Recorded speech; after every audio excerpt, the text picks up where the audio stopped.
You're watching CHCO-TV's gavel-to-gavel coverage of the December 1st, 2025 regular council meeting for the town of St. Andrews. I'm Florence Mitchell. Today's meeting begins with presentations by the Charlotte County Archives and Sunbury Shores Arts and Nature Center.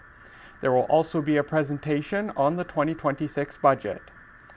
Under Finance and Administration, Councillor Heenan will move that Council approve the 2026 General Operating Budget, General Capital Budget, Utility Operating Fund Budget, mill rates, and budget projections for 2027 to 2030. Councillor Heenan will also move that Council adopt the 2026 to 2029 Capital Renewal Plan for the Capital Renewal Funding Allocation. Under Planning and Community Development, Council will review the views of the Planning Advisory Committee towards Amendment Z22-12 to the zoning bylaw. Finally, Councillors Harland and Heenan will move that Council request the views of the Planning Advisory Committee on the draft municipal plan. Now let's join Council at the W.C. O'Neill Arena Complex Council Chambers in St. Andrews.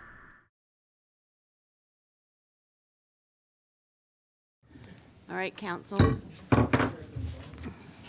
Recording's on? Okay. So, I want to welcome you to the meeting at W.C. O'Neill Arena Complex in the Council Chambers at 24 Reed Avenue, Monday, December the 1st, 2025 at 6:30 p.m. This is our regular council meeting. And so all are present. Yes, it's all recording of attendance, everybody is present. We are on the unceded territory and traditional territory of the Beskotomakati Nation under the umbrella of the Lagwistagwe Nation, the Maliseet people. Thank you and welcome. We need an approval of the agenda, so I need a mover. Or we need a mover. Councillor Harland, seconder. Councillor Heenan.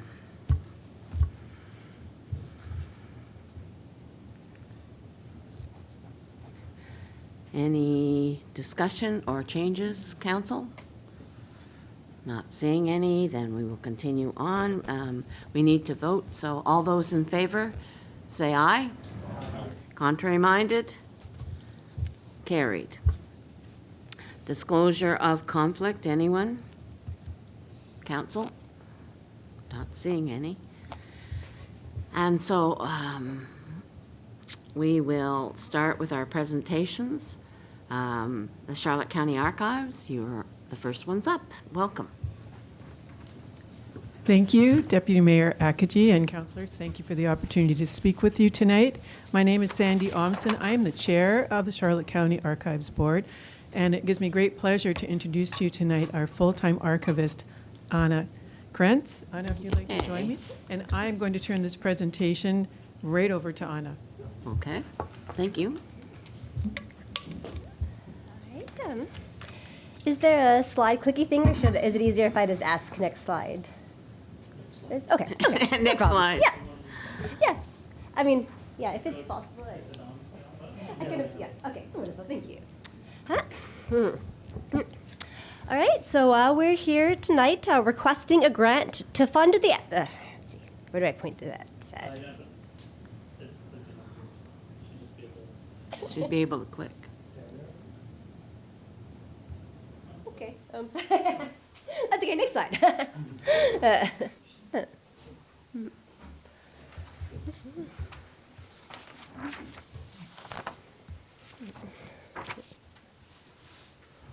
Okay. So we are requesting a grant to fund the efforts of digitizing a significant number of archival records in our collection made by the town of St. Andrews itself, and to make these records available online so that the public can access them more easily. Digitization and online access are extremely important tools in making the public aware of what an archive holds and encouraging wider use of the information within. The town itself is clearly aware of the importance of sharing records with the public, as you have increasingly been doing on your own website. And just click for one image to come up. Mac. Yeah. Yeah, as you have been doing on your own website. As you appreciate, access to governmental records enables transparency, accountability, and informed decision-making. This is as true of records from 1950 as from 2020. Next slide. We are fortunate to hold a variety of records made by or for the St. Andrews Town Council, as well as municipal bodies such as the St. Andrews Fire Department. These records are evidence of past actions taken by the government and the community. They provide insight into town development, background to current concerns, and documentation of events affecting the town. Many also provide content of general interest to town citizens, property owners, and visitors. In this image are the main groupings of records this project would focus on. We have approximately 40 Town of St. Andrews annual reports from the 1920s to the 1960s. We have numerous town bylaws and reports. We have all the records books of the St. Andrews Fire Department from the 1860s to 1960s, most of which note all calls from backyard barn fires to the burning of the Algonquin Hotel in 1914 and the 1939 fire, which destroyed the first St. Andrews Arena on Christmas Eve. Finally, we have selected other relevant items, including an 1840s account book for the town of St. Andrews and Shamcook, and the 1786 Crown Land Grant for the town property itself. Many of these records came to the archives from the town, while others were acquired and donated by private individuals. Members of the public, the government, and the media are currently able to request to view these records, but it must be done on site at the archives. Next slide. As you know, we are located in the jail in St. Andrews, a place which can be an obstacle for those with mobility issues. The building and its judicial past can feel intimidating. Our hours are limited and our staff time is tight. Physical records require careful handling, and for their preservation, really the less handling, the better. Records available online can be accessed at any time, from anywhere, without having to ask, wait, or worry about fragile originals. Easy access is a major benefit to community residents, who are especially affected by the past choices the archival records document. Online access also allows for the engagement of those who may not currently be situated in the area. For these reasons, digitization and online access are priorities to government archives around the country. The Provincial Archives of New Brunswick, for instance, recently made all their Crown Land Grants available online, prioritizing these materials because of their significance to the citizens of New Brunswick. The Charlotte County Archives is currently getting our digitization program up and running well. Next slide, please. We have up-to-date professional tools for digitization, including professional scanners, software, and a copy stand for item photography. We have procedures informed by best practices. We have a professional archivist, myself, with a master's degree in the field, over 10 years experience, and several professional publications. This is particularly notable in New Brunswick, where I may in fact be the only professional archivist not at the Provincial Archives, the New Brunswick Museum, or a university. No archives can digitize everything. Next slide, please. We have hundreds of thousands of individual sheets of paper in our collection. Each one takes time to scan or photograph properly, taking care not to cause damage.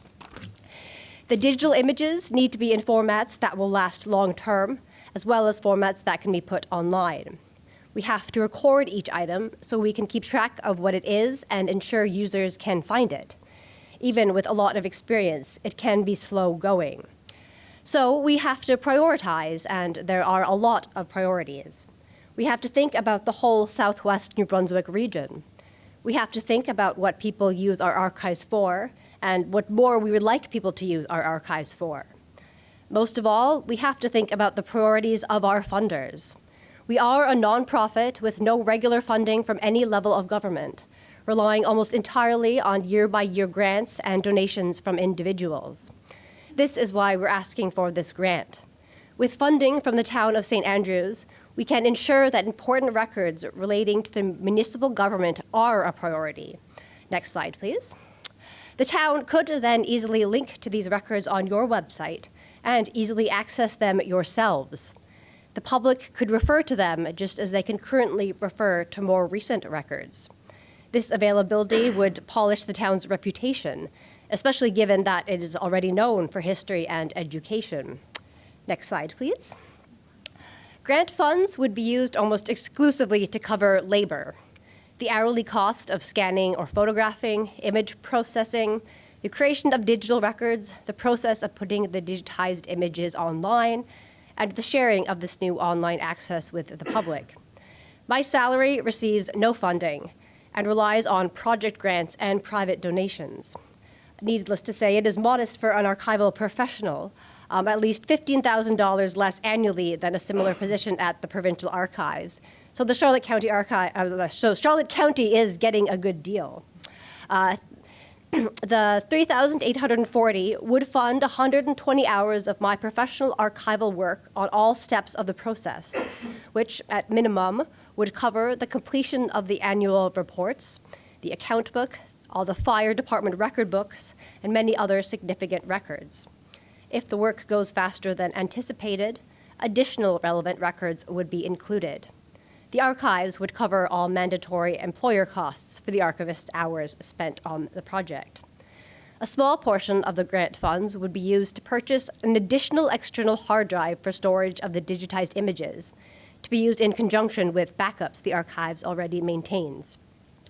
As we would be putting the digitized materials on our own collection site, which we pay for, we would also use a token amount as a contribution towards the cost of hosting. The archives would be using our own high-quality equipment for this project, much of it recently acquired. The cost of purchasing all the equipment necessary for a project like this would be over $4,450. Next slide, please. Here finally is a sample digitization of just one of the town annual reports, which I made just for this presentation. This one is from 1925, so exactly 100 years ago.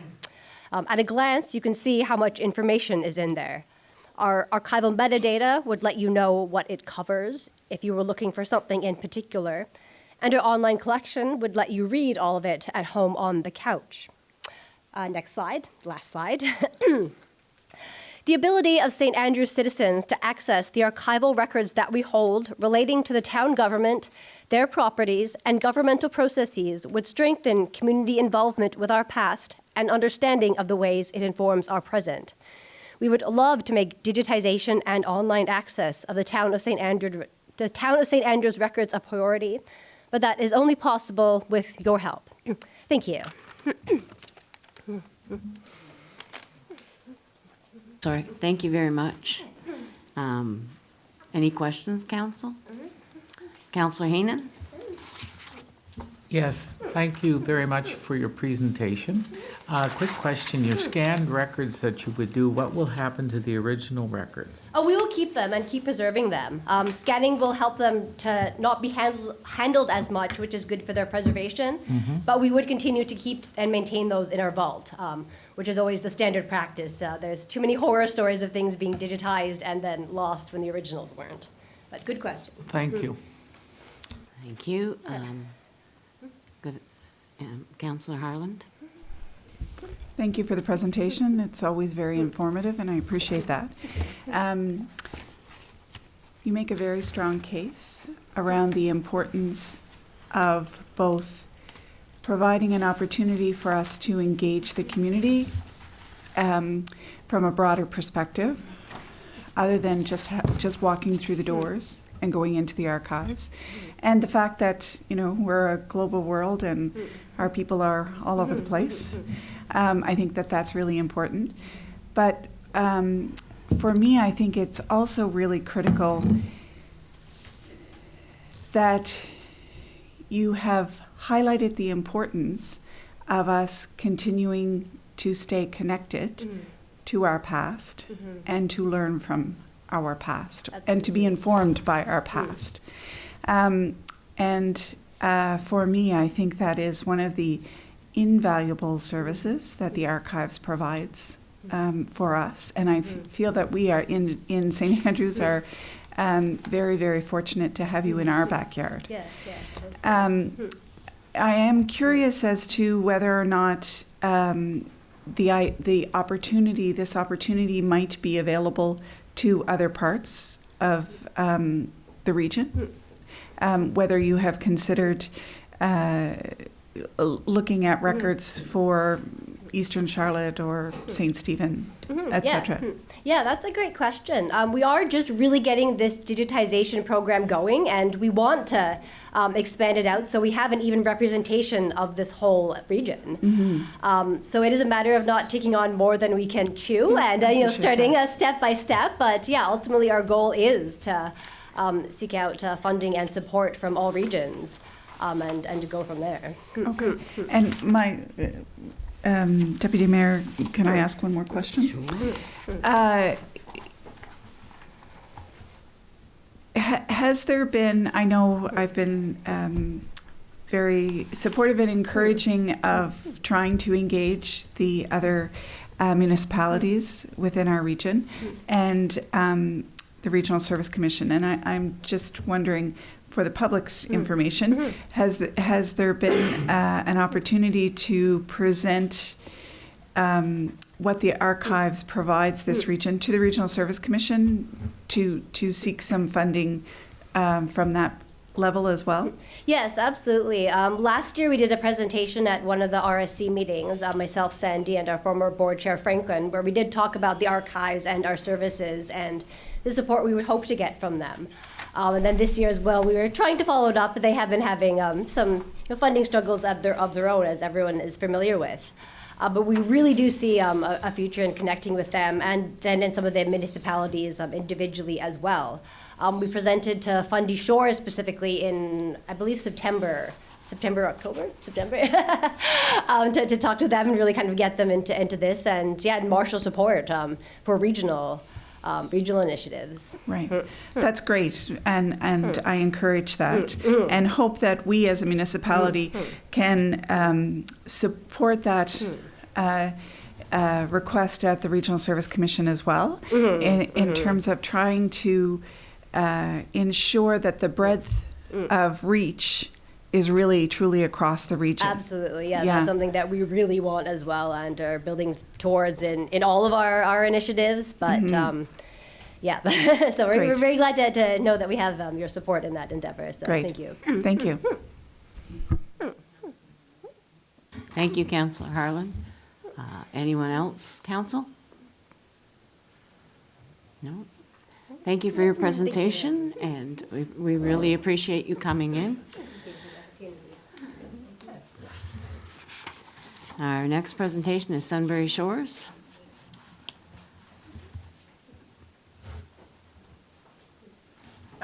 Good evening, and thank you very much for the opportunity to present. I am Sarah Brinkhurst, and I'm the Executive Director, Janitor, whatever else needs doing at Sunbury Shores. I don't have a very exciting presentation again, I'm afraid, because it's a very straightforward ask.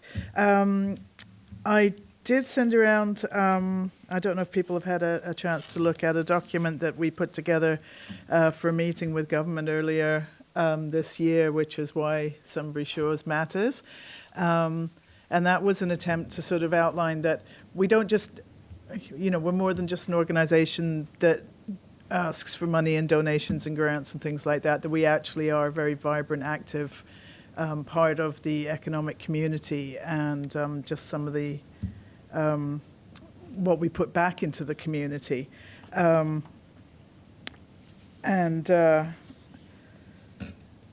I don't really know. I don't know. Do I want to go through that with you guys, or or not? Sorry. No. Totally up to me. Okay. What you would like to present. Yes. Sorry? Okay. Oh, sorry, I wasn't. Yeah. No. Oh, that's just coming from behind me, that's all. Yeah, that's...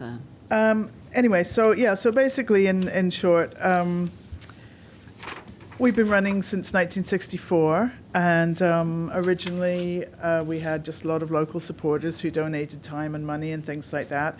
And obviously over the years, that structure has changed enormously, and we've had to reinvent how we respond to community needs drastically. Like most of the other organizations in town, like the archives and whatnot, we're still reliant on donations and grants. So it's hard always to ask for money locally because we know how many people are asking for the same pot. But essentially what we do put back is we pay, I'm just trying to find my notes here, sorry. For staff, between permanent and full-time staff, we're paying about $140,000 annually. So that's actually providing 2 full-time jobs to younger people living right in St. Andrews. So we think that's important to sort of be contributing to that. We pay over $60,000 a year to contracted instructors who we bring in to teach the courses and classes for kids and seniors and all the rest of it. So that's a fair amount of time. That's 15 to 20 people a year, and that they're mostly professional artists, so that's supplementing their income. Last year we paid $45,000 in art sales to artists who had exhibited with us, and there's artist fees that go along top of that, which is about $10,000 a year. And we do artists in residence every year, and we are paying them about there's usually about 4, and that's about $20,000 a year that we're paying out to them. So we are putting quite a lot of money back into the community one way and another, and encouraging us. I'm really excited at the moment because we actually have non-retirement age staff, which is something I've been working towards, because it's it's actually creating 3 jobs at the moment, which is wonderful. We get 4% of our revenue from provincial government, and that went up a few years ago. So that's $17,000 a year that we get as core funding from the province, which doesn't really go very far. So we are consistently $50,000 to $60,000 short a year that we have to make up for operations. So basically paying the bills, meeting salary costs, and keeping the doors open. So we have to do that through private donations and fundraising activities and whatnot. So we're busy doing that. This ask is because recently, since COVID, we've redirected our focus more into the community and listening more to direct community needs and what people are looking for. We expanded our kids programming, so we still do the class program, which is Children Learning Art at Sunbury Shores. We send instructors into the elementary school, and they do every grade at the elementary school throughout the school year. And then for the second semester with SJDA, it'll be, I'm waiting to have it confirmed, but it's usually grades 11 and 12, up to 12 students who come down every day during that semester to do art studies with us in different media, art history, professional development, and portfolio development for those students who are interested in going on to make it professional. So we've been doing that for years now.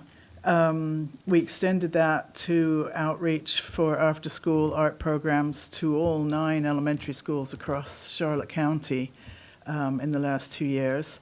That goes up and down a little bit with the success rate depending on what the schools are doing and what their curriculum is and things like that. But we're working with them all the time to extend that. So that includes Grand Manan, Campobello, Deer Island, and Lawrence Station, and I'll say everywhere we can get to. We are super happy that we've been working with the town, with Mervyn from the Parks and Recreation Department, to do the seniors art programming this year, which has been hugely successful. And we're looking to see what we can find to contribute to that, to expand it and to make sure that keeps going. And we have started having conversations with the youth centre, so because that's a really important thing that we're trying to get into. So we've started talking to them about what we can do to support their programming, both at them and bringing them to us.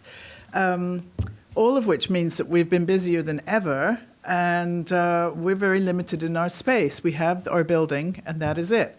And we've had a number of times where we've had kind of clashes with things slightly double booked, or we've had to say no to something because we've already got something going on. So we thought about it, and the most obvious solution, we have a beautiful deck in the back of the building that looks out over the harbour. And if any of you haven't been into Sunbury Shores to see that, if you've been to the Gables, it's right next door, so you'll know what it looks like. We do have a sort of wind-out awning, which is supposed to provide some protection, but it doesn't really do very much. So we came up with this idea to look at a retractable roof structure. So it's an aluminium frame that's attached to the building, and the roof actually can travel out or back, depending on the weather. It's fitted with gutters and things, so we don't have drips in between. So it's more sophisticated than just an awning where you always get the drips going down. We found a Canadian company that makes them in Ontario, and they gave us a pretty good deal. We applied for funding from the Windsor Foundation for $30,000, and they granted us 25 of that. So we're still about 9,000 short. We have got a couple of private donations. We're doing some more fundraising and this, that, and the other. But basically, we're coming to the town with the ask of 5 of that 9,000 to make sure that we can actually get it put up. We've got enough to basically buy it, but we need builders to install it, and an electrician and a few other things to make sure that it's installed properly and things. The advantage of that is it then protects most of our back deck from rain and wind, because there's some side panels that we can put up as well, and sun if it's too hot, because we do get a lot of sun south facing there. That means particularly, we do classes with like the Dragonfly Autism group and things, and they come through the summer, and we had chair yoga out there all summer this year, but on the really hot days they have to come inside because it's just too much. And it just opens it up to all those kind of possibilities with all those local community groups who come and use us for various things. So it basically is an outdoor classroom that we're looking at it as. Make a huge difference for us. Also for events, we regular supporters of Paddle Fest and things like that. So again, to be able to have a kind of sheltered out, semi-outdoor space would be wonderful to be able to extend for that kind of thing, indulge, all of those. So that's basically what we're looking for. I can show you a really exciting picture of sort of what it would like. This was drawn by the company. That's without the roof. And then we have with the roof. So yeah, one up from last year. At least I have some pictures. But so essentially that's what we're looking for. It's a sort of, again, it's a kind of infrastructure thing that we just felt was the sort of appropriate ask from the town, maybe because we look after our own building generally, but we need some help occasionally. All the educational stuff and things like that, there's other foundations that give us money for those kind of things. But this is a operational kind of hard ask for anything like that. So we're hoping the town will look favorably. So any questions about anything? Council, any questions? Councillor Harland? Thank you. Thank you for your presentation. I don't really have a question per se, just a comment, which is the importance of the shift. Well, I say shift, but the importance of Sunbury Shores focusing on community needs. And, you talk about post-COVID and sort of what we learned from some of the things around COVID, our experience with COVID, and the fact that you are now looking at opportunities to have functional outdoor space is critical. The fact that you're engaging with our youth center and with Mervyn in terms of the wonderful programs that he has been starting, and the school programs that you have been doing are just marvelous in terms of the opportunities that our residents have, and our youth in particular have, at experiencing art. Yeah. In many forms. There's so many studies now about how therapeutic it is just to get engaged with creating something. It doesn't have to be any kind of masterpiece. It's just using your hands to create. That's right. And, you know, Sunbury Shores has been a lot of things over the years, and over the last, say, 2 or 3 years, it's really become clearer and clearer what we need to be for our community. We still need to do some of the kind of more high-level courses and things like that we charge for, because that helps pay for our costs and things. And there is a demand for that, for artists, for professional development. We're bringing in instructors with standards higher than anywhere else in New Brunswick, basically. So we have people traveling from around the province and beyond to attend those. But our core mandate is providing those opportunities for our community, and we include, you know, Charlotte County as being a kind of greater part of that. It's really important for what we are, and as I say, in order to have the extra space to be able to just fit more people in, it would be wonderful. Yes. Well, and the opportunity to combine exposure to art, but in an outdoor, sheltered outdoor setting. Yeah. I mean, to me, that's marvelous. There's a lot of opportunities that opens up. Yeah. That's great. Especially for people who find indoor environments challenging and things. It's we have ramps now for the doors and things to get in and out. So we had Ability New Brunswick came and did an assessment earlier this year, and gave us some advice on a few other things that we could do to improve access for various spaces. So good. We're working on those things as well. Great. So, Thank you for your presentation. Okay, thank you. Yep. Thank you. Anybody else? Mr. Spear? Yeah, I just want to remind the groups that council won't debate this until probably late January or something, so it'll be a couple of months before they've decided how to spread out the things, just so, you know, it may take a few weeks before you hear back from us. Thank you, Mr. Spear. Anyone else? Thank you, Sunbury Shores, for coming. I know you do a great job culturally and artistically. I've seen it all my whole life, so it's wonderful to know that you're carrying on. So thank you for coming out tonight. All right, moving right along, we have the 2026 budget presentation. Mr. Spear? You're not staying for that, I stayed for you. I stayed for your guys. Come on. No, I'm just kidding. You go ahead. Thank you for coming. If you want, we'll take a few minutes, and if you want to leave, that's fine. Welcome, Alex, by the way. I just saw you.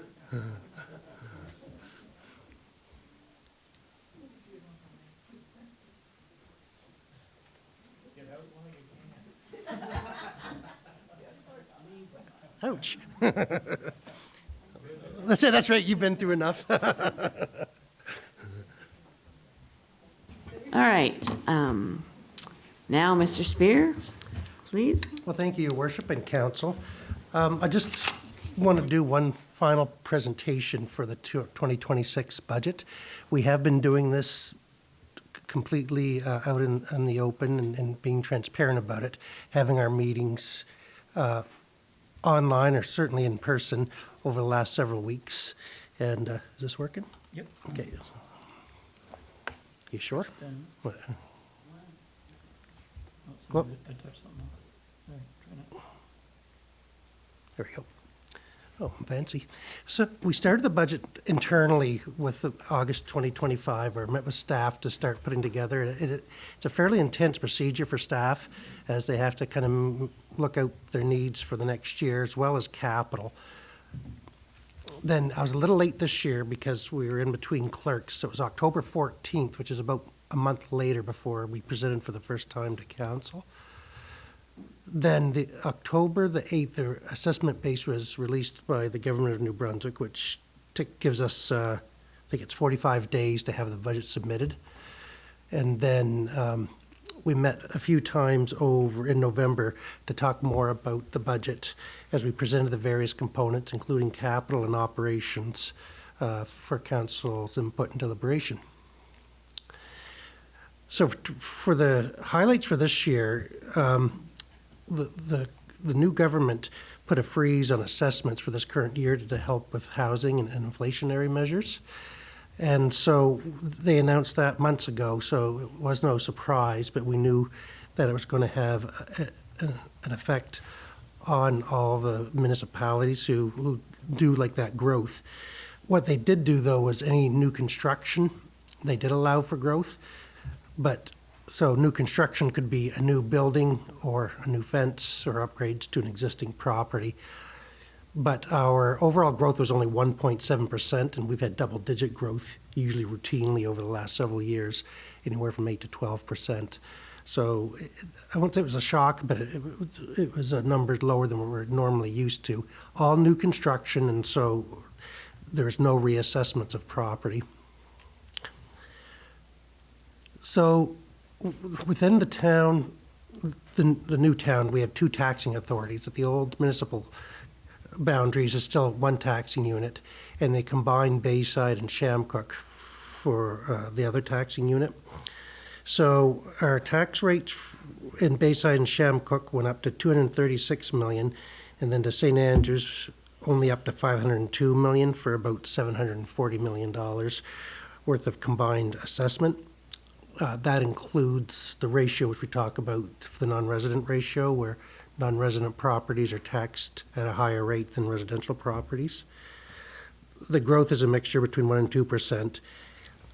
And for the total part of the assessment, as this comes into some of our calculations on how to share costs, is about 32% or 1/3 was to Bayside and Shamcook, and about 2/3 of the assessment base comes out of the old St. Andrews. So in the past, council approved annual property tax growth of 5%.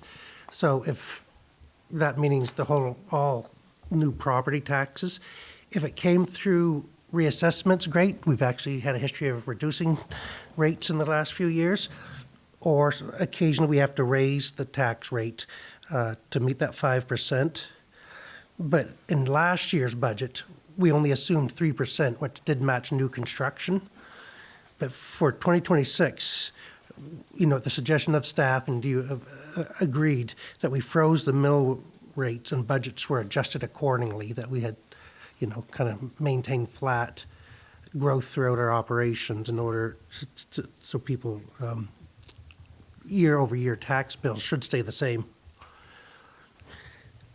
So the 2025 mill rate for Bayside and Shamcook was about 54 cents. It was $1.05 for St. Andrews. When you add in the 41.5 cents, it's the same as last year. So combined, Bayside and Shamcook will pay about 95.10, and the town of St. Andrews, or the tax zone of St. Andrews will pay $1.0506. So it's only an overall decrease of 1%. Actually, it's about 0.5%. The revenue for this year, just a couple of notes, is they increased the provincial funding grant, which we should call equalization payments, by 6% to $90,000. However, we've been advised that equalization is an averaging of the last 4 years, and as we move forward, our share will probably start to decrease. And by the end of year 4, 2029, we may not have any equalization. That can change year after year, but it's really based on the needs of the municipality. And under their formula, St. Andrews isn't considered in need of equalization. Something else, it's not all bad news along that front, we'll get in that in a little bit. But one thing to be aware of too, in the 2025 budget, we had a $204,000 second-year surplus that doesn't get carried over. So we had a surplus of $200,000 in 2023 that, because we have to run balanced budgets, we had to add it as revenue. So it came in the current tax year we're in, but it doesn't get carried forward. So we had to work around that adjustment, but I had advised the public and council that was coming even at last year's presentation. So the operating expenses, there's a $3,000 difference on a $7 million budget, so that's pretty good. General government is down by about 8.4%. Sorry, I'm going to hit myself behind here. Primarily because of reduced council members, which he approved earlier this fall, saves about $40,000. And then we reduce the town hall repairs. We had a one-time expense or a higher than usual expense in 2025, our current year, so we just reduced it to normal repairs and maintenance moving forward.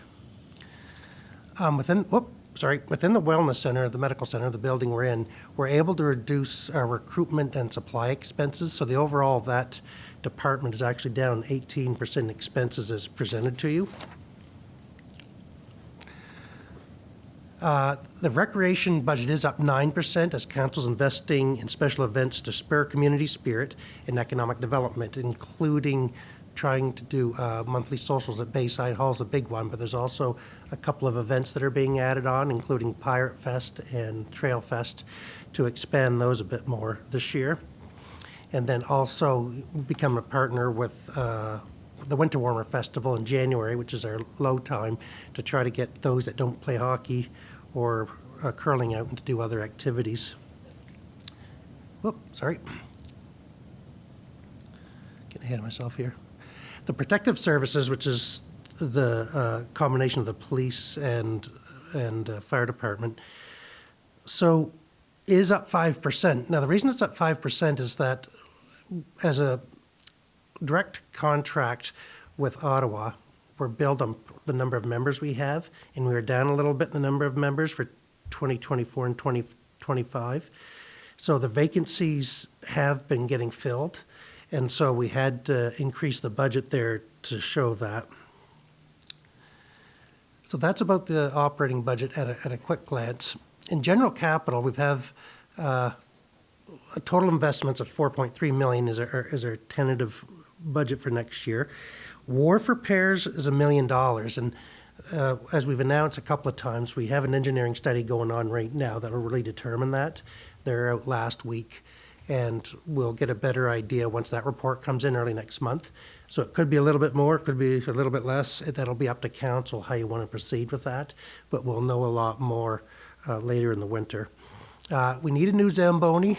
Our Alan Flewelling, our in-house mechanic, has been keeping that together with bubble gum and prayers, so it'll have to get through this winter as it's, even if approved, because it's got a huge, it's a huge delay in ordering. It takes 8 to 12 months to bring one of these in, so we'll have to get through one more season. We had talked about having an electrical version. Right now, we're proposing to stick with the propane version of it, just because of the price difference and where we try to extend it 20 years.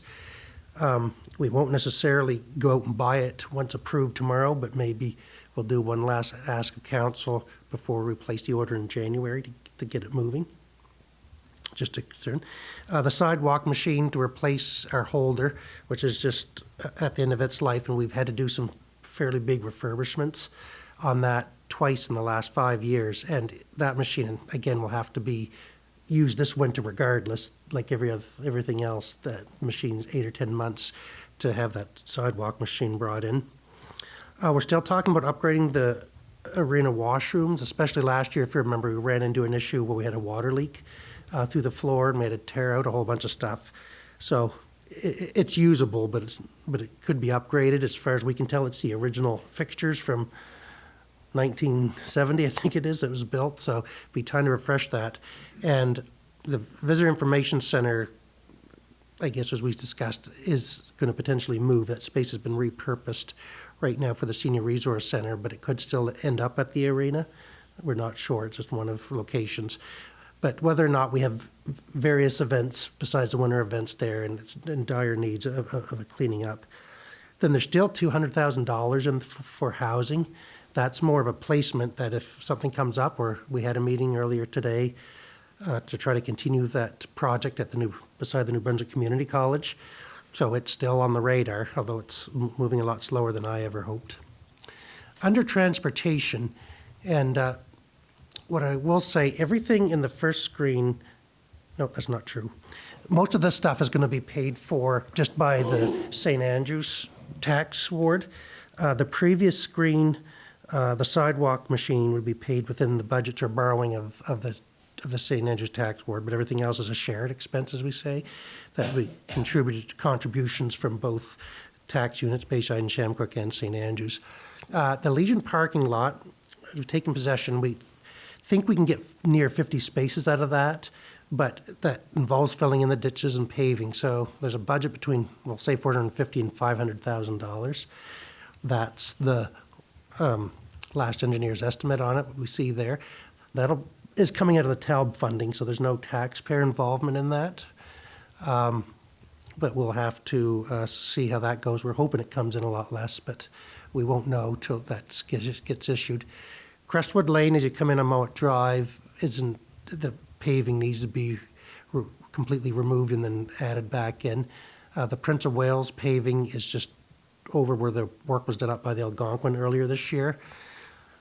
And then on Water Street, we're talking about replacing there's an asphalt sidewalk from Princess Royal to Patrick that we'd like to replace with cement like we did at Frederick Street this current year. We find the asphalt twists and turns, especially because it's all one continuous piece, whereas if you get concrete in, you have a problem somewhere. It just affects one or two panels, not the whole, not meters and meters of sidewalk. Then one other project that we approved a couple of years ago to do some work on Bayview Drive to widen it and ditch it and do some work. And the grant was for $835,000. Our hope is we're just going to spend whatever it takes to get to $835,000. We'll do what it takes. So we'll work on that. That is fully funded by DTI. Our only contribution is staff time and arranging engineering and stuff. Even the design costs, we do arrange it, but again, it's all included in that amount of money. So that's just an in and out type of scenario. Funding for the capital projects this year is about $1.1 million from tax revenue. Government grants, which the big one would be the wharf project, how it proceeds, is about $1,041,000. Borrowing, I'm estimating $400,000 in borrowing this year. Capital reserves, $325,000, and as before mentioned, $468,000 from the Tourism Development Fund. Our general debt analysis continues to be fairly strong as it keeps it starts to border 10% in 5 years, which is kind of the high end of where the province likes to see you. But under regulation, we can actually borrow up to 20%. When I mean 20%, that's our debt payment ratio. So debt repayments can be 20% of our total budget. That's considered really high. One thing that's built into there that we don't show tonight, that whoever gets a copy of our budget when it's released in the next few days, if it's approved tonight, is the Shamcook Dam needs to have major work done on it, which is a little bit further in the future. And so that shows up there and explains kind of that high spike, as well as the wharf project. The utility operating budget is $1.4 million. We've seen growth of about 12% in user fees, but that's more from consumption. That's not that we're going to ask for 12% growth in. Sorry, let me rephrase that. It's from consumption and fees from people using it. We're not looking to increase the actual fees by 12%. That within the bylaw right now, you allow a 2% growth or 2% increase year over year for our water customers, and we plan on staying within that for 2026. Expenses had a decrease of 6%, partially because of lower debt payments, that a lot of the projects came in under budget over the last few years, so the borrowing you had to do came in under, and so it's meant lower debt payments as an overall cost towards our budget. Big projects this year, Champlain Avenue replacing the water line. That's from the corner of Cemetery towards Kira, the dead end. And so that's 1 year. We're hoping that'll be done in the spring. Then upgrades to the wastewater treatment plant are $226,000. A lot of that was on the blowers. It's getting to the end of their useful life. And then upgrades to the water treatment plant was $110,000. Even with this work, our debt ratio there's a bit higher at around 30% over the next 5 years. That includes some fairly aggressive projects over the next 5 years that future councils will have to decide on. But for the utility, it can go up to 50% of your budget because it's so capital intensive, and the Department of Environment and Local Government isn't that affected by it or that concerned. All they say is if your users can afford the fees that you need to charge in order to do it, then you're free to proceed. But as we've seen, we're happy the work that council has invested in that project over the last decade. And there's some big projects that we've undertaken, and we hope there's some more funding available that hasn't been tightly worked into here to help either do more or cost less for the stuff that we're planning on doing, and see where that proceeds from there. So moving forward, it's pretty simple. We're asking you tonight to approve the 4 budgets, which is general operating and general capital, and utility operating and utility capital. And then as staff, we'll always continue to look for more sources of funding. And some of them just pop up out of nowhere, to be honest, and others are routine places we throw money at.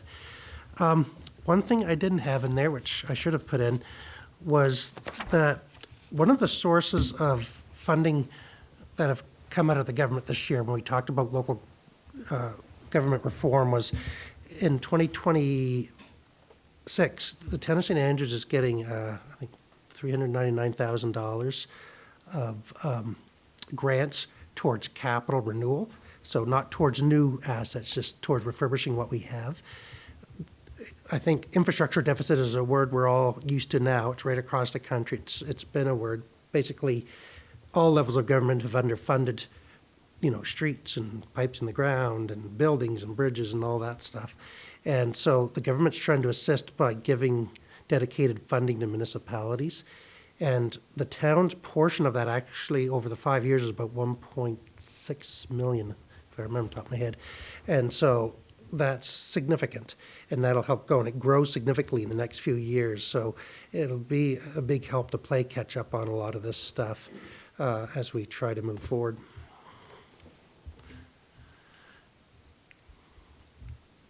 So, Merry Christmas, I guess, but are there any questions now, or we can wait until we get into the discussion in a little bit on the budget that has to be approved? Council, what's your preference? Now or later? I hear later, so we'll come back to it in a few minutes. Thank you very much, Mr. Spear, for a great presentation. And now we move right along with the approval of the minutes. So, the first minutes to be approved are the minutes of the 25/11/17 public hearing of objections on Monday, November the 17th, 2025, at 6 p.m. So the recommended motion is that the minutes of these 25/11/17 public hearing of objections on Monday, November 17th, 2025, at 6 p.m. be adopted. I need a mover and a seconder first. Councillor Heenan, Councillor Gumichel. Any further discussion or omissions? Not seeing any, we'll call for the question. All those in favor of accepting these minutes, say aye. Aye. Contrary minded? Carried. Oh, you had a I think I need to abstain. I wasn't here for that meeting. If you abstain, it means you have a yes vote anyway, right? Yeah. So, but it's carried. The second set is the minutes of 25/11/17 public hearing of objections on Monday, November the 17th, 2025, at 6:15 p.m. And the recommended motion is that the minutes of the 25/11/17 public hearing of objections on Monday, November the 17th, 2025, at 6:15 be adopted. Mover? Councillor Bennett. Seconder? Councillor Gumichel. Thank you. Any further discussion, omissions? Not seeing any, we'll go for the question. All those in favor of accepting these minutes, say aye. Aye. Contrary minded? Carried. And the last set is the minutes of the 25/11/17 regular council meeting of Monday, November the 17th, 2025 at 6:30 p.m. And the recommended motion is this, that the minutes of the 25/11/03 regular council meeting on Monday, November the 17th, 2025 at 6:30 PM be adopted. Mover, please. Councillor Gomichelle, seconder, Councillor Heenan. Any further discussion, errors or omissions? Not seeing any. Go for the vote. All those in favor of accepting these minutes, say aye. Aye. Contrary minded? Carried. All right. That's done. All right. So, communications, do we have any letters or anything? Mr. Spear, Mr. McKinnon? Okay. Staff reports, Mr. Spear? Thank you, Worship. Council, with the Christmas season upon us, there are many activities planned over the next few weeks. It has been a busy year with many initiatives undertaken and completed, with others still in process. Or on page 97 for anyone looking. Once again, I wish to thank you for the opportunity to share the ongoing operations and initiatives of the town of St. Andrews. Council, before you tonight is the 2026 budget for final approval with 2027 to 2030 projections based on what we know now. The current budget is proposing to hold the mill rate at $1.506 for the St. Andrews unit and $53.95 for Bayside and Shamcook, which, as I explained, was $95.10, including the DTI transportation fee. With the assessment frozen province-wide for the 2026 tax bills, a vast majority of residents should not see a property tax increase. To assist with the struggles that existing capital refurbishments are putting on municipalities, the Government of New Brunswick has created a capital renewal fund to go towards current assets. Over the next 4 years, we're eligible for around $1.65 million, which I propose we allocate to recreation facilities, roads, and in-ground infrastructure. Tonight, there is a plan before you to approve that apportions the grants over the next 4 years. Under the program conditions, Council can update the plan in the future to address new priorities. However, it is fair to say 2026 is somewhat confirmed if approved tonight. Next Monday night, December the 8th at 6 o'clock, the planners will be presenting the draft zoning bylaw to Council and the public. Right, Alex? She says, first time I've heard of it? No. This is the first time it'll be provided, and copies will be made available at Town Hall and online. Many citizens are more interested in this document as it has the detail that the municipal plan does not provide. Then over the winter, we will have a series of public consultation meetings where people can discuss concerns and ask questions to either document. In addition, the planners hope to prepare a longer form video that we can post, which gets into each zone in depth, allowing everyone to better understand the conditions of each zone. We also heard the final presentation from 2 organizations looking for assistance grants greater than $3,000. Earlier in the new year, we'll bring back the larger request for consideration so they can prepare for the 2026 programs. Christmas is coming and the CAO is getting fat. Last Friday, the downtown tree lighting kicked off with Deputy Mayor Akaji lighting the lobster trap tree. And I'll say, I think it was the biggest crowd I've ever seen down there. It was like shoulder to shoulder people for any who attended. I wish to acknowledge Kevin Simmons and the BIA for organizing the sale of the buoys for the food bank and volunteering to put up the tree. I also wish to recognize the Public Works crew for all their work, especially in adding to the display again this year. It takes just about the whole crew 3 to 4 days to set them all up. Finally, I wish to thank Mervyn and the Christmas Committee for all their work in organizing the celebration and seeing to its completion. Be sure to look for their posters or look up christmasbythesea.ca to keep track of the events, and I'm sure we get a link on our website. Last week, Fundy Engineering was down to do the visual inspection of the wharf, including bringing in a dive team. They will compile the information, analyze it, and provide recommendations to Council, likely in late January. This will help make decisions on the next phase of the wharf refurbishment. Also last week, those around Shamcook Lake may have noticed a dive team working at both ends. Contracted by the Department of Environment and Local Government, Gemtech Engineering is conducting a bathymetric survey over multiple years to help better understand the conditions that they should put on the use of the watershed and specifically how the conditions that should be placed for when it is used as potable water.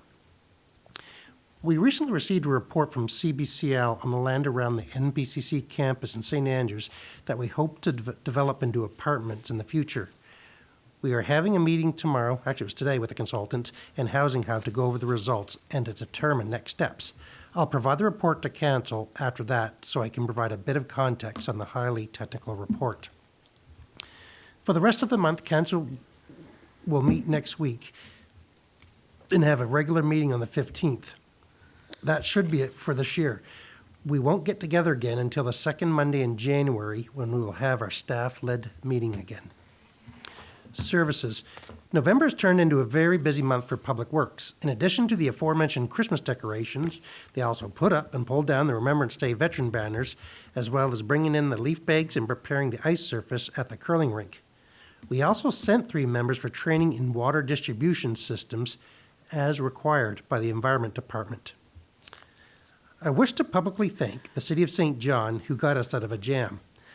Partway through the initial installation of the curling ice, we discovered there's a leak from the loss of brine that keeps the floor cold. Unfortunately, it was not bubbling up, so we had no idea where to find it, and it looked like we might have to remove the floor. Fortunately, a supplier put us in touch with a special team from the city who came down and, using special equipment and their expertise, were able to locate the leak quickly. Our staff were then able to open the spot, repair the pipe, fill it in, and restart the ice installation. I also need to thank Vern Lister for his annual support in helping to put in the ice in the curling club. A couple of months ago, I reported that the water level at the lake was quite far down because of the summer drought. I am happy to report that it has since come up 8.5 inches, and with the rain we received last week, and I guess even today, likely more. We have received a few complaints about dirty water at homes. Once reported, we'd go to the neighborhoods and check with others. If they aren't facing the same issue, the main water supply is fine. There could be a couple of causes of the dirty water. A hot water tank that needs to be flushed. It is recommended to flush a tank twice a year, but most of us never do it. And to keep the system clean, we flush the system twice a year by opening up hydrants throughout town. We always announce this too. This can cause particulates to break off in the system. As a user, if you run your cold water for 10 minutes in the tub or outside faucet, that should clear up. As a reminder, we are continuously testing our supply, including third-party lab submissions, as part of heavy regulation around water utilities. The Recreation Department continues to provide opportunities to beat the winter blues. Glow skating has started again with music and black lights in a party atmosphere. Held monthly over the winter, the next one is scheduled for December the 19th. The Youth Center have taken over showing monthly movies at the arena over the winter and into spring. Look for posters and postings on social media for show times and titles. At Bayside Hall, they are hosting afternoon socials on the second Tuesday of every month, which is drawing around 60 people. The annual Ross Memorial Museum open house is taking again a place later this week. Put on by volunteers with the assistance of our staff, this tradition restarted last year after being discontinued during the pandemic. It is open Thursday from 1 to 5 and Friday through Sunday from 1 to 8. In the library report, there are a few items worth mentioning. They are offering creative work, a monthly opportunity for adults to go in and be provided materials to make a personal art piece. In November, they created a spoon pendant, and in December, it'll be a paper wreath. The library is also distributing radon kits for those that missed last year's program through Town Hall. There is a limited supply, so if interested, you should pop in soon. In December, the public libraries across the province are offering passes to the Musée Acadien at the University de Moncton. Like other programs, I assume it is one per library card. The system also has a new app, BiblioNB, that allows you to download an audiobook, ebook, or reserve a traditional paperback. As a reminder, our library is open Tuesday through Saturday, including Tuesday evenings for your convenience. In conclusion, we appreciate the feedback we get from our citizens and remind everyone to keep up the involvement as we work through the planning documents, recreation master plans, and institute the budget. On behalf of staff and myself, I wish to thank the Deputy Mayor and Council for your continued support and to wish all our citizens and partners a Merry Christmas and a Happy New Year. Please keep safe and remember to relax during this time of year. Respectfully submitted, Chris Spear, CAO. Thank you, Mr. Spear, for that report. So now we will accept the staff reports, so that council accepts all the staff reports and financial reports as presented. Mover, Councillor Heenan, seconder, Councillor Harlan. Any addition to what was written? Questions? Yes, Councillor Weir? Councillor Ware, don't forget your Your microphone. microphone, please. Yeah, under protective services, bylaw, officer wages and benefits, we may have covered this. Our budget was 36.6, and our year-to-date, our year-to-date actual is 36.6. Budget's 55.6, but in looking at the budget documents over the weekend, I come up with different numbers. So was there reallocation of how the budget was presented in here? And I think there might have been just, they didn't transfer in November the year-to-date stuff all the way, because I saw that too and just figured that's what it was. Part of it too could have been we had planned on hiring somebody internally, or no, sorry, getting a contract for bylaw enforcement, the young fella that walked up and down the streets, but instead we hired it internally. So the contract was reduced, but the wages went up.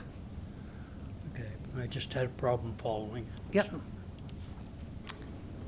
That answer your question, Councillor Weir? yes, Thank you, Mr. Spear. Any others? Councillor Harland? I don't have a question. I just have a comment, which is, as I read the staff reports, for a municipality our size, our staff do an incredible job in every department. I'm just quite astounded each month when I read the reports, but especially at this particular time of the year when there is so much going on. You know, I look at what the Public Works has done in terms of turning St. Andrews into such a magical community. I know a lot of that was the vision of Terry Acton, and I really appreciate the fact that he put so much energy into creating new opportunities for the town, particularly around the Christmas season. So I just can't express enough gratitude to our staff. I think they are phenomenal. So thank you. I'll pass that along, thank you. Thank you very much, Councillor Harlan, and that's true. We do have the best staff. All right. Now we are on to, oh no, we didn't vote. All those in favor for accepting the report, say aye. Aye. Contrary minded? Carried. So now we are on to the introduction, consideration, and passing of bylaws and motions. And the very first one is Finance and Administration Committee, and that is Councillor Heenan. Please take it away. Thank you, Your Worship, Council, and public. I'll try to get all of these numbers in the correct order. It is reference number FA 251227, approval of the 2026 operating and utility fund budgets. The budget process started in September for staff with the initial presentation to council in October. After 7 meetings and debate among council, we are ready to approve the 2026 budgets. Despite the assessment freeze, council approved a lower operating budget so the tax rates can stay the same as they were in 2025. And motion number 1 before us is that the Council of the Town of St. Andrews approves the 2026 General Operating and General Capital Budget for the Town of St. Andrews, as well as the projections for the same of 2027 to 2030 be approved, and that the 2026 General Operating Fund budget totals $7,946,481, including a tax warrant of $6,555,098, on a mill rate of 1.0506 for each 100 of assessment for St. Andrews, and a mill rate of 0.5395 for each $100 assessment for Bayside and Shamcook.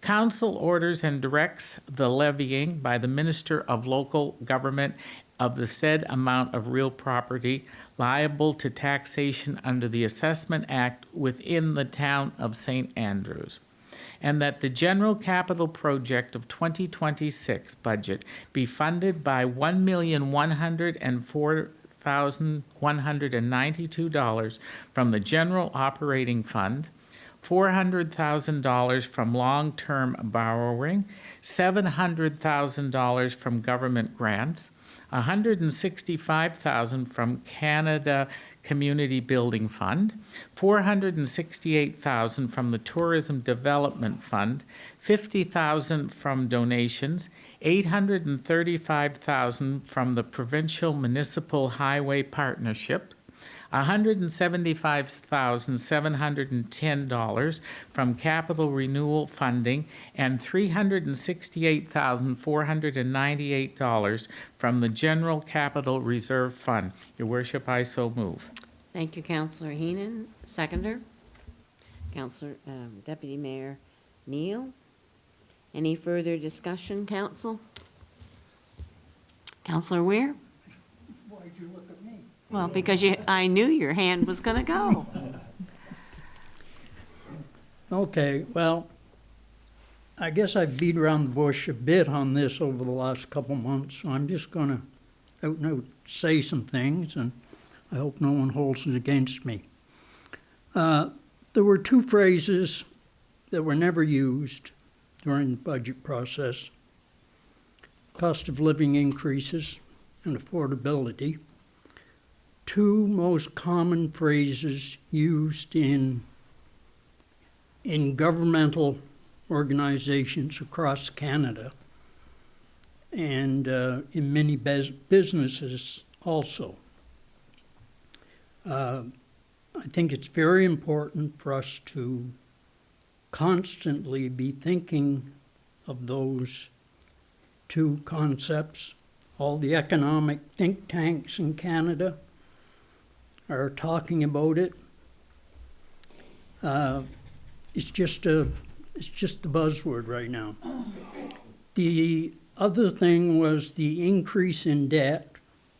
Again, perhaps not all the governments, particularly the federal, is not talking about decreasing debt, but all the economic think tanks, all the people in the know, or supposedly in the know, on the economy where it stands today and where it's going tomorrow, are talking about decreasing debt. And there's never a day that I go through that I don't read an article by some noted writer telling young people, middle-aged people, and even some of us old people how to reduce and eliminate debt. And yet as a town, we are continuing to increase debt. And it bothers me because of what we're putting on the shoulders of the citizens of tomorrow. You know, not going to affect me. I can go out and borrow $1 million tomorrow. I'm not going to live long enough to worry about it. So that bothers me. we had the objective to keep the tax rates the same as what went through last year. But we didn't go through the process of allocating costs to departments and to wards. When Mr. Fitzpatrick was here as the facilitator, he set up the budget. Heaven forbid how he come up with it. I don't know. Don't know whether he does himself, but so we had that for 2023, 2024. Still getting our feet wet, so we use that as a guideline to put our budget in place. 2025, we did attempt to get into it and to develop the model that is set out in the Local Governance Act. We didn't get into it that deep. We did find later that we had made mistakes in percentages and that type of thing. So, and then again, this year we come along and say, well, we're going to leave the rate the same. So we again did not go into the model and start developing it. So here we are, year 4, going into year 4, we still haven't got this financial model as was envisioned with municipal reform, that was envisioned in the Local Governance Act, and I'm just wondering what's going to happen next year. We're going to, again, slide by it somehow and still never get the model in place. And that bothers me from a financial point of view.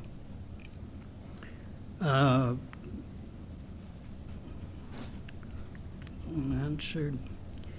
The last draft, the one I worked on the weekend, there was changes of $300,000 to $400,000 in because of the wharf project and various other small things. The one we were presented with tonight had some more changes on it. I can't remember what the exact amounts were, but anyway, doesn't matter, there were changes. And it makes me think, well, if we went at it again for another week, would we come up with another budget with a few more changes in it? Now, we get the same result because we want the same tax rate, but we would have to cut in some place and add on in another place, and we still wouldn't have a financial model that was as accurate as perhaps it should be. And I'll use the word perhaps it should be. In my mind, it should be. Other people may think not. I have a couple other questions here that are to do with specific departments. One was the Wellness Center. I noticed that the agreement, contract, whatever it is, the verbal contract, has been amended to remove certain expenses, and it appears add a COLA clause. Now, the COLA clause was in there last year in the budget, but it wasn't in the actuals. And this is why I thought it was almost mandatory for a municipality to have a contract for something like that. It just is not good business practice to operate on verbal contracts. And this is a business. It's a very important business. It's the business that runs our daily lives as far as the services we receive from the municipality. We're continuing to pay retention fees for the physicians. I asked the question to which ones. I couldn't get an answer as to which ones were getting what. I also asked the question, is there a sunset clause on the fee? And is does this agreement go on in perpetuity? You know, these are very valid questions on a contract. Does the contract ever come to an end, or does it just go on forever? And there are questions that automatically pop to my mind, maybe not to everybody's, but things that, as a counselor, I feel I should know for my constituents, and I should have a right to know. There's one final thing here that I will leave until the end of the meeting. Those are my comments. Those are some general comments that just came to mind as I was going through it. I'm through the budget 3 or 4 times, and I just sit down and I start writing, so that I could probably come up with more things. And maybe some of them are big issues to me and not to others. But to me, there should be a very detailed working paper file on the budget. It should be subject to some type of a detailed file review by people that did it, or somehow, I realize there's only a couple people in the office, but I just get uncomfortable every time we come back with a budget. There's changes because some errors were found. And the one I looked at over the weekend, you know, there was a $300,000 error that was going to be taken out of the capital reserve to make the budget balance. Well, that's a lot of money. $300,000 suddenly in expenses that weren't budgeted. So those types of things make red lights come on when I'm looking at something. That's all I'll say. Like I say, I know some of you will disagree vehemently with me, but I've been doing forecasts, which is the same thing as a budget, my entire life, and presenting it to public companies and everything. And if I presented something like this, I think they'd kick me out of the room. So anyway, that's just point blank honest. And I'll leave it at that. Thank you for your comments, Councilor Weir. Mr. Spear? Thank you, Worship. I guess there's just a couple of things I'd like to respond, because some of it is questioning my credibility to a little bit of an extent. I mean, I've been doing this for a long, long time, and, you know, there's sometimes ups and downs, but I've been in the public sector too, and my budget's more accurate than they would ever get in the public sector, honestly. Yeah, there's things up and down.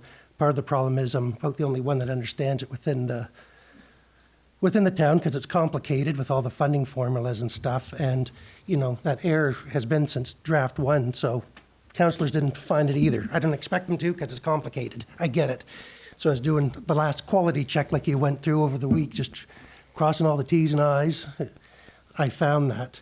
The debt thing, I understand where you're coming from, but the problem with the town and governments in general is we've been way behind, because no one was setting up reserve funds or trying to replace capital assets for years and years. And so the town was put in a position on what to do moving forward. And we've been fairly proactive in replacing assets that need to be. You know, we can always look at cuts, but I guess it's what are we going to cut? Because a lot of our work is refurbishments and, you know, maintaining the service levels we have now, which they talk about. And so if we're going to, you know, want to not do borrowing, then there's some stuff that has to be removed from the budget. It's just simple as that. I'm not saying it's the right thing or wrong thing. Other municipalities have made these hard cuts and lived with it. It's reality. But that's always been our thing. We've been keeping it at that 10% level, which is good.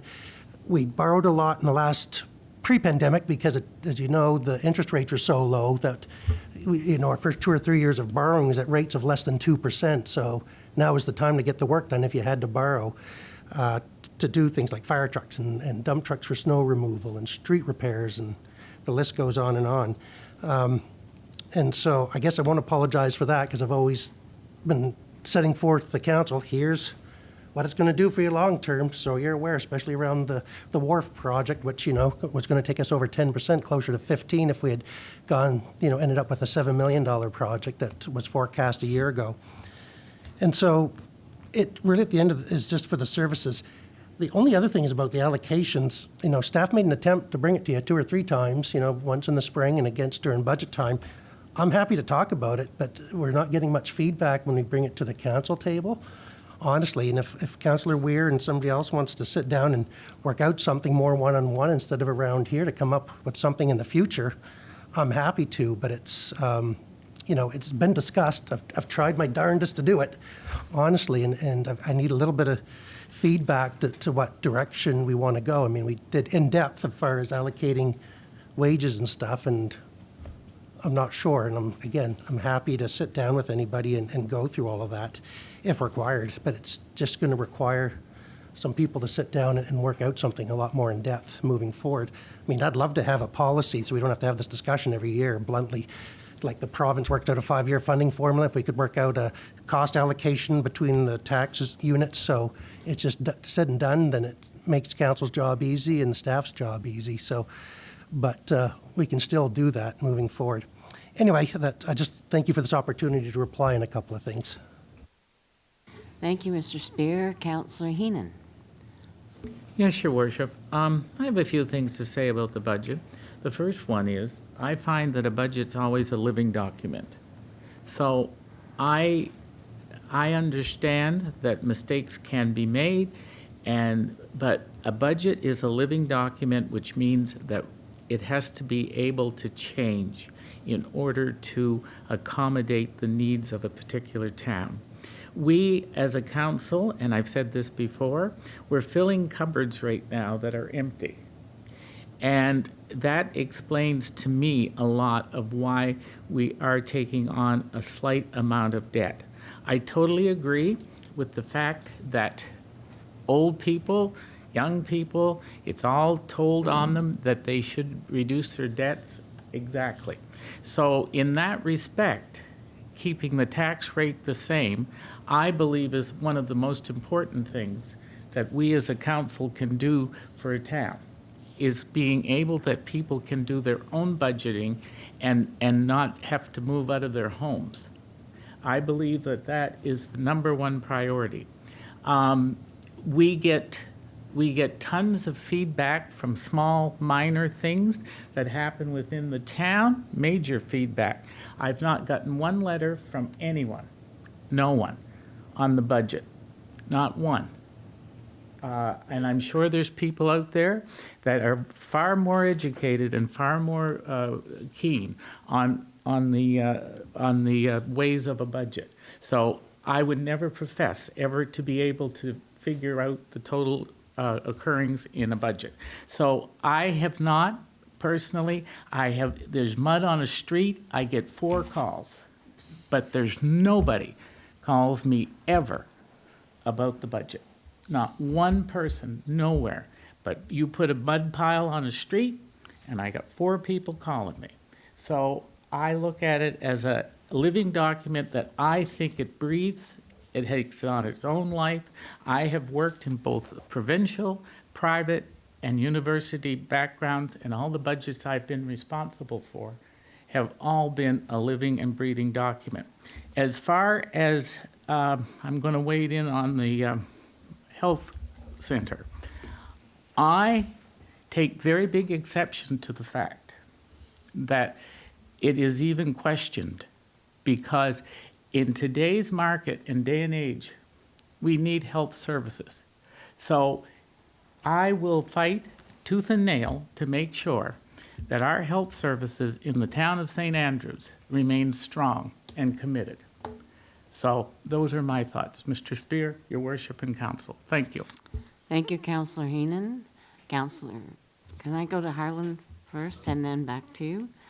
Because they need a chance to speak first. So Councillor Harlan. Thank you, Deputy Mayor. Mr. Spear, I'm wondering, in your discussions with other municipalities, have any of the other municipalities been able to develop a allocation model? Most don't even attempt it, No. to be honest. I mean, the clerk and I were going through, and it's all over the place. Some are closer to the tax rates than we are, than the dime. Others have wider. It just depends with the council and the staff of the particular municipality. There's been no guidance, which would have been really nice from the minister or the department Right. about at least a formulary that says, well, here's how you should do it.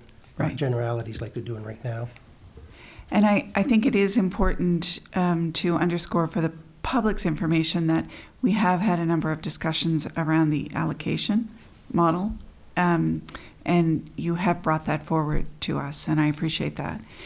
And my second question was in terms of the debt.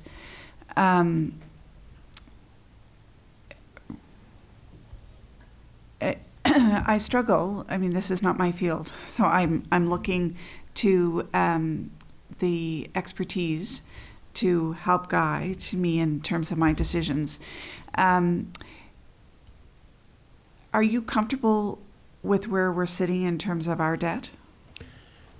I'd say I'm comfortable. Just remember that every time we go for more debt, we have to present projections and results to the Municipal Capital Borrowing Board. So they're comfortable, or they'd give a big hard no.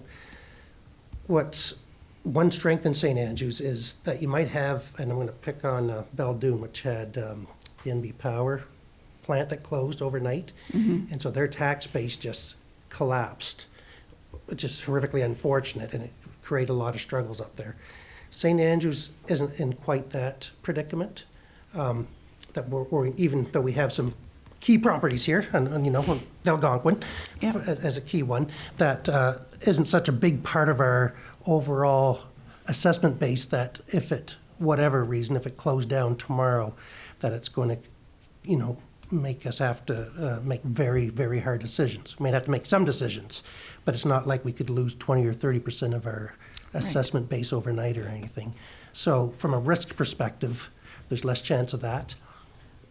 What's worked out well, too, is, you know, for homeowners, we have to renew mortgages every 5 years, and so you don't know. And so the pandemic showed that, right? Like I said, we were all at 3% and 4% or better mortgage rates, and all of a sudden it doubled to 7 or 8% just because the economy crashed.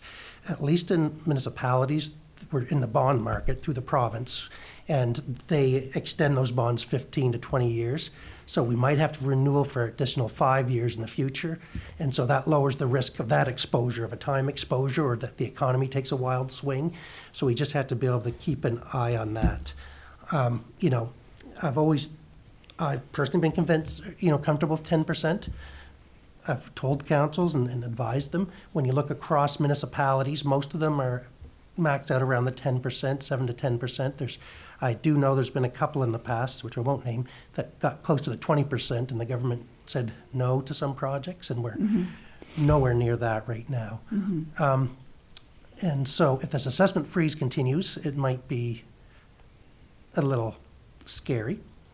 But you know, if it continues on and on. But at the same time, and in this economic condition, you know, there's some, like the city of St. John lowered their income tax, their property mill rates this year to help out the citizens, and maybe councils that was never brought up for staff to follow that route this year, that they happened to freeze in the town of St. Andrews. But there could be some pressures moving forward for that as well. And, you know, that'd have to be a question I put to council early on. I mean, but again, it goes back to overall, even if, you know, operations, I think we have a lot going on, there's no doubt about it, but I think we run a pretty lean ship department by department, meaning that if you said to me cut 15% from the budget or even 5%, it would be discussion of what services you need to cut, honestly. And again, everybody has it. The provincial government has it, the federal government has it, and lots of municipalities have it. And so those are all conversations that may need to happen, but I don't think they're there right now. You know, staff, through me, held the operations at pretty near flat just to try to participate, which means more went, a little bit extra we had went into the capital programs. And so we're doing our bit. But maybe the lesson learned is, 10 months from now, when we start this process all over again, I'll say to council, well, what is your ultimate goal? Forgetting operations, what's going to make you really happy to tell your citizens? Is it a lower budget? Is it more operations? And these are conversations everybody's having all the time, right? Mm-hmm. The town of St. Andrews is lucky. There's other municipalities that are struggling, similar to like Fredericton, Sackville/Tantramar, New Maryland. We just have assessment bases that are probably on the average higher than most others, which allows us to do a lot of services that other municipalities of 3,000 would never be able to think of achieving. And so, but again, and people come in and complain, rightfully so. My taxes are too high. And I say, okay. And sometimes it's people with secondary properties, which is a whole different discussion because it doubles the rate. The province gets all that money, for the record, if you haven't heard me talk to that. But I say, okay, and I said, that's legitimate, but if council had to cut services, what services would you like us to cut? And I said, I'm asking earnestly if you think, so do you think we should shut down the arena? Should we shut down the library? Should you fire all the town staff and go with volunteers? I don't know. And no one actually ever comes back with a good thing. They all like the services that we provide. And and I know it's different for the new communities that have been brought into St. Andrews. I get that too. But it's really a struggle for people. They like what we have. It's the old, I want to pay less taxes but want more services for it. And you don't have to be an accountant to know that's a really hard budget to balance. And so for now, I think, councils and through my assistants have done well over the last, since my time here to try to keep focused on what's important. And, we have increased services. I'm not saying we haven't, but that's council's willingly knowing that at the time. I didn't hide anything. I said, well, if we want to hire recreation people, what do you think? And they included it. We want to, Public Works, we want an extra sidewalk machine a decade ago in order to increase the downtown snow clearing and get the sidewalks cleared faster. They were happy with that. So my job is to say, here's the services we have. Here's what's going to cost you. We can do stuff cheaper, but the level of service, unrelated to money, just the level of service what people are expecting is going to go down if you're okay to live with that, and council's has been. Like I said, our debt load's very manageable. We've, except for the surprise of the Shamcook Lake Dam, our assets are in fairly good condition. But even with the Shamcook Lake Dam, and we know we have to do something with it, but I'm comfortable that, because I talked to the province about it from this way, I said, well, what should we do about accounting for the dam? They said, I think you're the only municipality that owns a dam in New Brunswick, so they didn't have a good answer for me. So usually when you have stuff like that, different levels of government are willing to participate in funding it because they know it's over and above our normal course of duty to look after certain types of assets. And so even with that, and our future budgets do rely on some funding on that, I feel comfortable the town's good for a decade unless a council goes, starts investing really heavily in something that's not part of the normal course of business. But, most councils, this council specifically, hasn't added a lot of new facilities, just trying to upgrade the ones we have and keep them going. And I think we've done a good job on that. Good. Thank you, Mr. Spear. Thank you, Mr. Spear. Now, Councillor Ware. I'll just make a follow-up comment. I think I've stated before that I think there's I don't know what the proper word is. I don't think it's severe, but there is a significant infrastructure deficiency within the old town. It's mainly the streets and what's under the streets. I realize what's under the streets is part the town, part the utility. Storm sewers of the town, water and sewers the utility. So there is we don't know for sure, there's a very good chance we have a very large infrastructure deficiency within the town, just waiting to appear. And it could be any night or any day that a significant cost would have to be incurred. That's my biggest concern. We don't have infrastructure in And for the record, you don't pay for it either, just so your citizens are aware that But, for streets and utility, that's all being paid for That's anybody right, who uses. but it's still, as a counselor, I'm concerned about the infrastructure deficiency that exists within the town. It is substantial, and I did my bi-monthly drive across the province last week. Was totally shocked at the new construction, both commercial and multi-unit dwellings in Miramichi City and Bathurst. Bathurst in particular, I don't know whether anybody lives in a house anymore. There's so many multiple unit dwellings. There's thousands upon thousands of them. And it's everywhere you look, there's new buildings going up. Same thing in Miramichi City. I don't know where the money's coming from. I suspect it's a younger demographic that is willing to get into these type of projects. I know I wouldn't want to get into a project like that at this point in my life. 20 years ago, 30 years ago, maybe I should have, but maybe it's the demographics of the community that's causing such a tremendous amount of building of new units. Thank you. Thank you, Councillor Weir. Anyone else? All right, we are at the voting for motion 1 that Councillor Heenan read, that the Council of the Town of St. Andrews approves the 2026 general operating and general capital budget for the Town of St. Andrews, as well as the projections for the same 2027 and 2030 be approved. So we have a mover and we have a seconder. And now here's the question. All those in favor, say aye. Aye. Contrary minded? I'll vote no because Okay. I can't abstain. That's right. So 1 no, and that's Councillor Weir. So it is carried. All right. And we continue with you, Councillor Heenan. Thank you, Your Worship and Council. The motion number 2, that the Council of the Town of St. Andrews approves the 2026 utility operating fund budget consisting of a total revenue of $1,405,443 and a total expenditure of $1,405,443.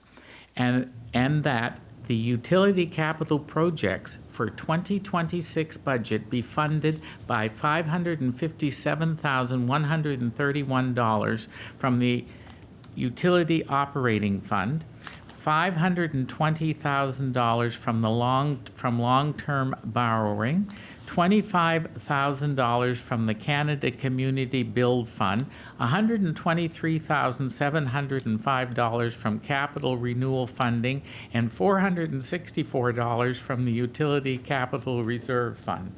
I so move. Thank you, Councillor Heenan. We need a seconder, Councillor Harland. Any further discussion? Not seeing any, I will go for the vote. All those in favor, say aye. Contrary minded? Will abstain on this one. Okay, 1 abstain from Councillor Weir.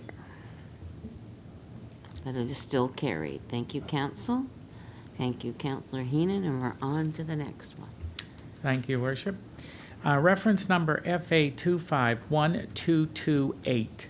Capital renewal funding for 2026 to 2028. As part of the reformation, local government finances, the province of New Brunswick is providing council with $1,649,417 between the years of 2026 and 2029 in funds towards the renewal of existing assets. Staff took the current capital budgets, allotted the funding to those assets. However, it should be noted, like the Canada Community Building Fund, this plan can be changed in the future. In order to get access to our allocation in 2026, we need to file a complete document for all 4 years.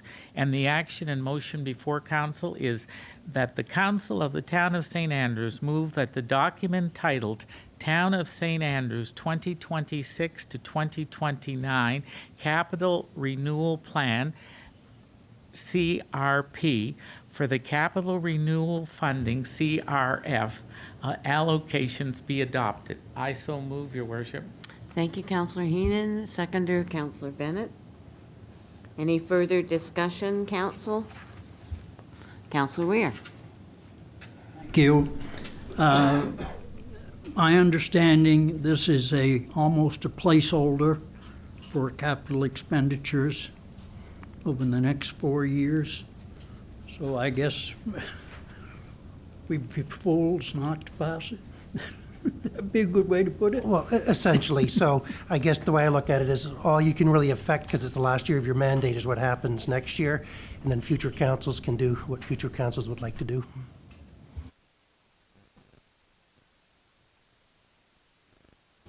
Okay, Councillor Weir.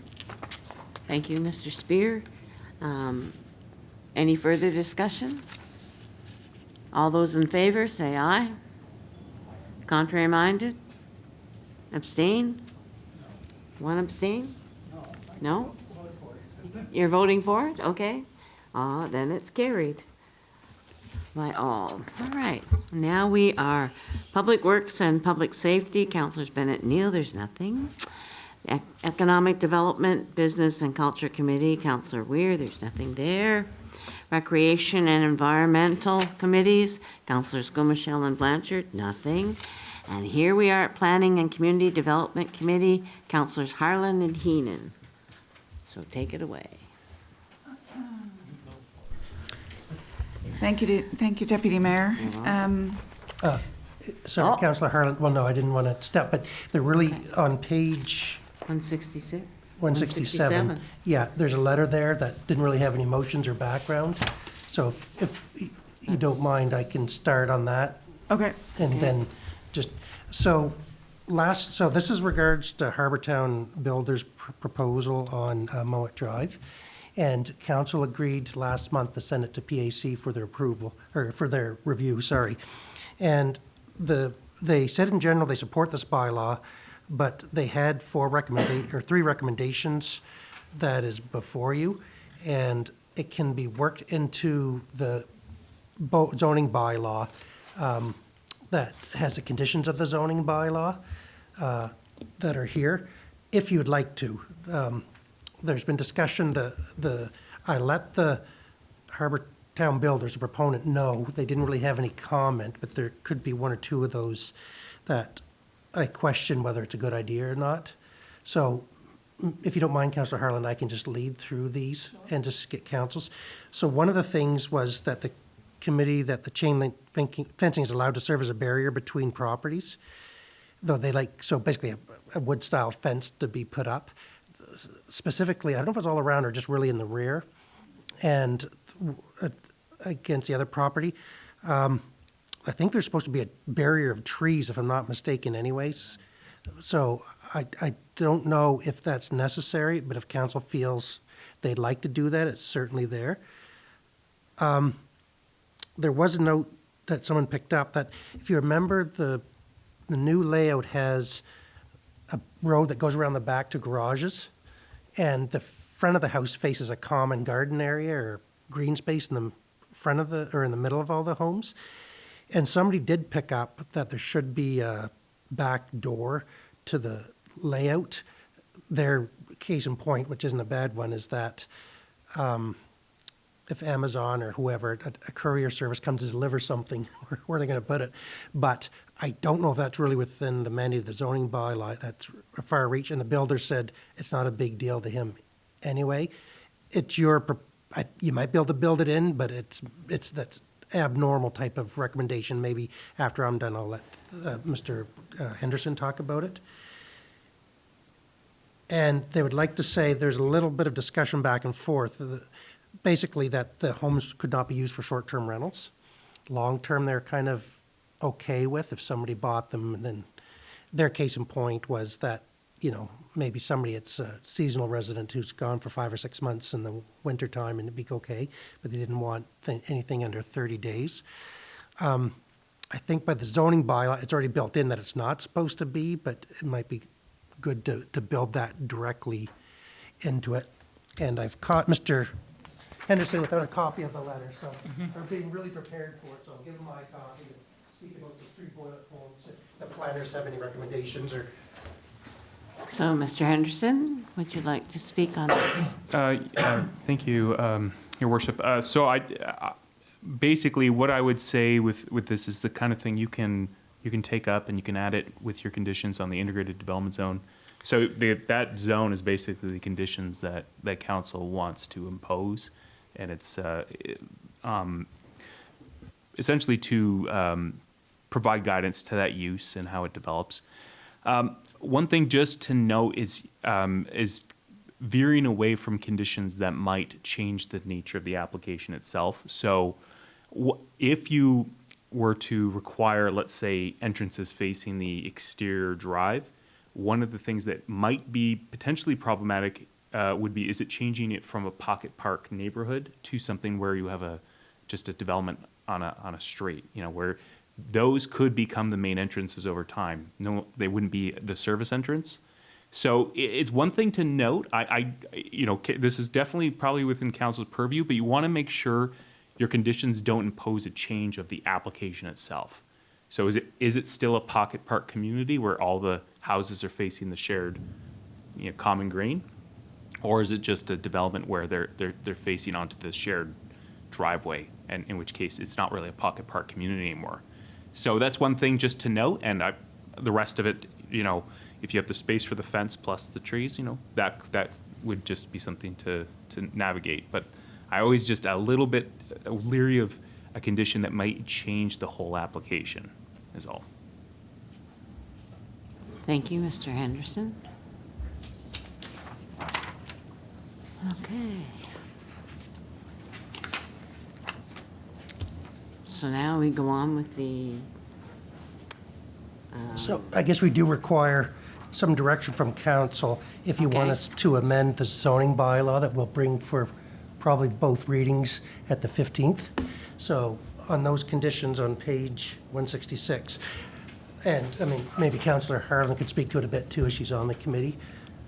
But if, we need direction from council if you'd like to amend those as per the PAC's views. Okay, and the planning committee. Okay, council? So I did participate in this PAC meeting by Zoom last week or 2 weeks ago, and I'm intrigued by what Mr. Henderson talked about in terms of changing the nature of the development, because that wasn't what we had talked, that wasn't part of the discussion. The discussion was, for a variety of more practical reasons, do we need a rear entrance versus the idea of a pocket community all facing that common ground. So I guess that, I would go back to the developer or I would suggest we need to have a conversation with the developer to say really what is their intent. Is that a critical piece for them, or is the rear entrance or not an issue? So I guess that would be my concern, is we may need to have another discussion with the developer. Okay, we can go back and reach out to the developer. So will Get this his- be on hold? Maybe, for now? maybe not. Table it? Well, there's no motion before you No. tonight. We're just looking at No. instruction because we'd like to bring the next readings forward.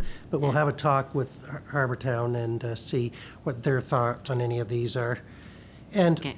I understand where Mr. Henderson's coming from, but I'm wondering even if they just put a little door off the garage, if that's sufficient, for instance, as opposed to an entranceway. Because I even had a concern I expressed at the meeting.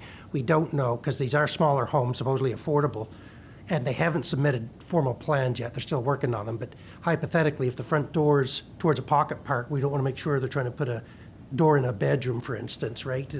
That we don't know what the potential layout is. Right. So I'll talk to him and see if there's any of these are a concern and advise you. We might amend the bylaw according to what he says, then bring it to you and talk to you about that at the next meeting, and then we can finalize it there. If you don't like his suggestions, you can amend it again, or if he's agreeable to all of them or agreeable to 2 or 3 of them, and you might be okay with that. If that sounds fair to everybody. Yes, but Counselor Heenan has a question or Aye. comment. Yes, Mr. Henderson, can I ask you a direct question? Sure. Thank you, Worship. I'm at the back door again. Like, the whole idea to me was that it was all going to be facing, like, the front. The rear door, once again, it has implications of having a design issue with the builder. I mean, we're going to talk to them about that. The second issue is that if people are looking at the front, they don't want, like, stuff happening at the back. I don't know if that makes sense, but it's like if we have a front door and it's looking out at a green space, then that's where the activity should be, not at the back. And the first thing you will know, and there will be HOA rules, I know, but we'll have stuff hanging out back doors. And so I would rather see a door in the garage or some other type of solution. I like the other 2 bullets. I have no problem about about the homes being rented, and I have no problems about either a chain link or a wooden fence. I'm happy with either, and I'm sure that the neighbors, I can't speak for them, but I'm sure that they would be happy with either. But once again, if you had a back door, you'd be right in their backyard. And that would just be some of my concern. Thank you, Your Worship, I appreciate it, thank you. Thank you, Counselor Heenan. Any other comments? Oh, Deputy Mayor? Wouldn't the garage door count as a rear entrance? I mean, presumably, once you enter the garage, there's a door into the dwelling. Yeah, but from a practical purpose, what they're saying is back to like a or even, your garage door is going to stay shut most of the time, right? And so people, As with any other door. yeah, but like a lot of the houses, say in the subdivision here, wherever, all over town, they have a front entryway off the main street. So this is kind of flipped around and it looks lovely. It's just, there'll be a little confusion, but it's also, the road is not a public road, it's a private access driveway. And half the homes, the back one would even be viewable from Mowat Drive. Right. And so, and I'm not disagreeing that maybe we're making a mountain out of a molehill, but it was brought up by the PAC, so we had to bring up for your consideration.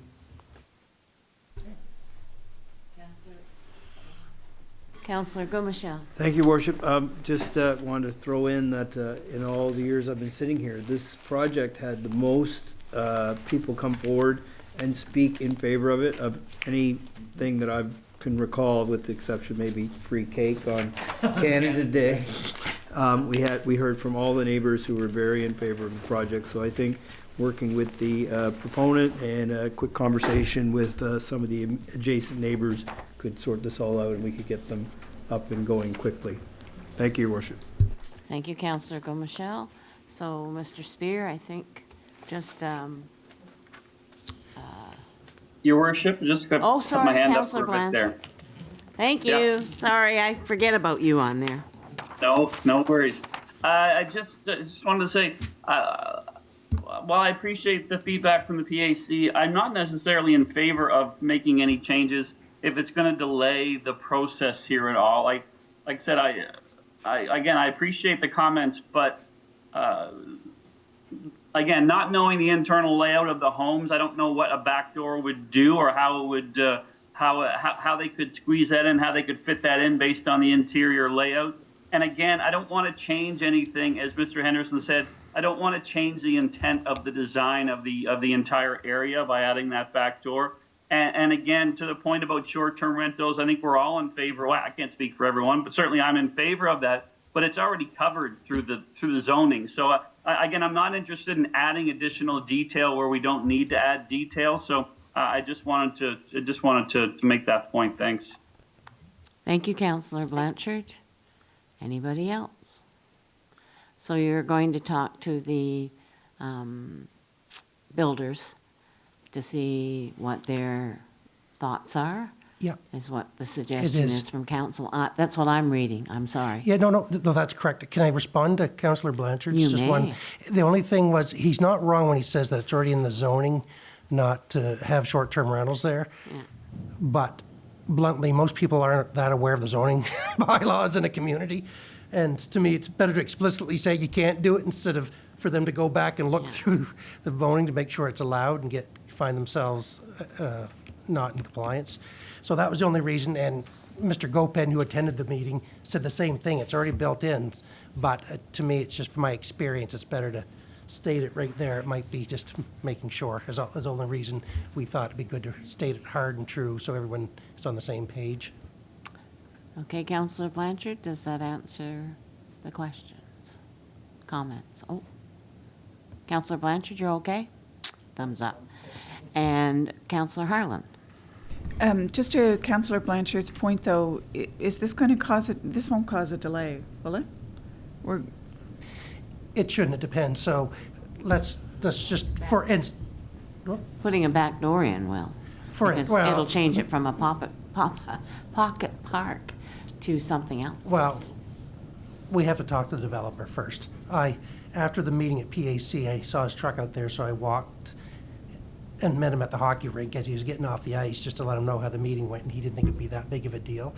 To me, Mr. Henderson brings up a good point, but it might be just as simple as putting an external door on the garage itself, so people aren't going to use that as a patio or anything. It's just going to be a secondary exit, and then that takes care of anyone wanting to access the building, or come up with a plan that will direct people to the natural front of the building. Yeah. Okay. I know in rural Charlotte County, for some reason, all the courier drivers always come to the back door, no matter where you are. So I'm sure we can get people to the front door. Okay. All right, council, so we are going to talk to the builders, and then the staff will come back to us at a later date. Acceptable?